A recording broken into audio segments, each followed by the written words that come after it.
तारीख 10 अगस्त 2024, वक्त रात के तकरीबन 2 बजे और जगह वेस्ट यूपी के मेरठ में सरधना का नानू गांव। लोग जब गहरी नींद के आगोश में थे तो अचानक एक घर के भीतर से चीखें सुनाई देती हैं। पड़ोस के घरों की लाइटें जल उठती हैं। अपने घरों से निकलकर गांव के लोग उस घर की तरफ दौड़ते हैं जहां से चीखने की आवाजें सुनाई दी थी। पहुंचने पर पता चलता है कि छोटे भाई गुलफाम ने रुपयों के लिए बड़े भाई आदिल पर मीट काटने वाले धारदार हथियार से हमला किया है।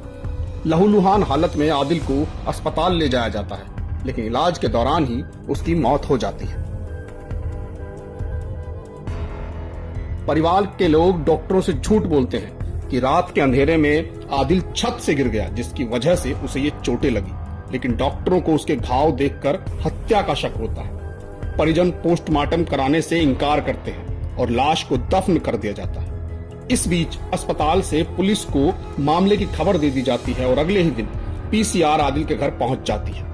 पुलिस पूछताछ करती है तो पता चलता है कि आदिल का छोटा भाई गुलफाम कारोबार शुरू करने के लिए उससे रुपए मांग रहा था और ना देने पर उसने बड़े भाई का कत्ल कर दिया। अब पुलिस केस दर्ज कर गुलफाम की तलाश में जुट जाती है। पुलिस आदिल की बीवी गजाला से भी पूछताछ करती है, लेकिन उसका रो रो कर बुरा हाल था। गांव के लोगों के बीच सुगबुगाहट तो थी, पर खुलकर कोई कुछ नहीं बोल रहा था। दोनों भाइयों के बीच आखिर ऐसी क्या बात हुई कि गुलफाम ने इस कदर बेरहमी के साथ आदिल को मार डाला। घटना को 4 दिन बीत जाते हैं, लेकिन पुलिस के हाथ खाली थे। 14 अगस्त को जब पुलिस के अफसर अपने काम में लगे थे, तभी थाने में एक शख्स दाखिल होता है। पूछने पर पता चलता है कि उसका नाम गुलफाम है, वही गुलफाम जिसे आदिल के कत्ल के इल्जाम में पुलिस तलाश रही थी। गुलफाम से पूछताछ होती है तो एक ऐसी कहानी निकलकर सामने आती है जिसे जानकर पुलिस अधिकारियों के भी होश उड़ जाते हैं। ये कहानी थी 3 साल के निकाह, अवैध संबंधों और 45 लाख रुपए के लालच की। आदिल का कत्ल किसी और ने नहीं, बल्कि खुद उसकी बीवी गजाला ने अपने देवर गुलफाम के साथ मिलकर किया था।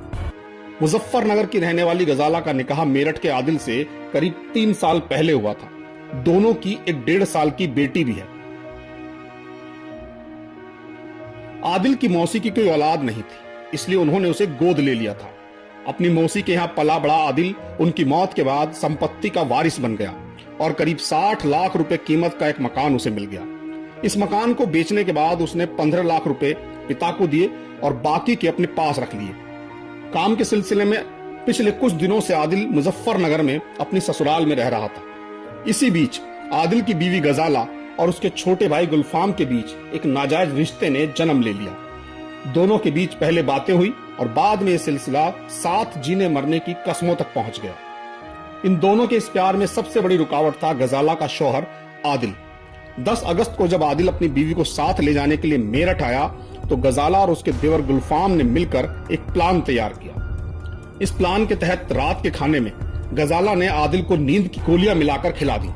रात के तकरीबन 1 बजे जब आदिल नींद की गोलियों के नशे में था तो गजाला ने मीट काटने वाले हथियार से उसके सिर पर वार किया। आदिल तड़प उठा और ये देखकर गजाला डर गई कि कहीं उसका पति जिंदा ना बच जाए। अब दोनों ने मिलकर आदिल की गर्दन पर वार किया, लेकिन तब तक आदिल की चीखें सुनकर आसपास शोर मच चुका था। शोर सुनकर गुलफाम मौके से भाग गया और गजाला ने परिवार के लोगों को बताया कि रुपए ना देने पर उसने ही आदिल का कत्ल किया है। इस कहानी पर लोगों को भरोसा भी हो गया था, लेकिन जब गुलफाम को लगा कि वो इस मामले में अकेला फंस रहा है तो उसने थाने जाकर गजाला की सारी पोल खोल दी।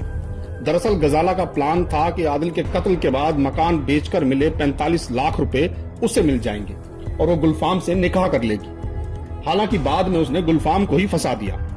फिलहाल गजाला फरार है और पुलिस उसकी तलाश में लगातार दबिश दे रही है।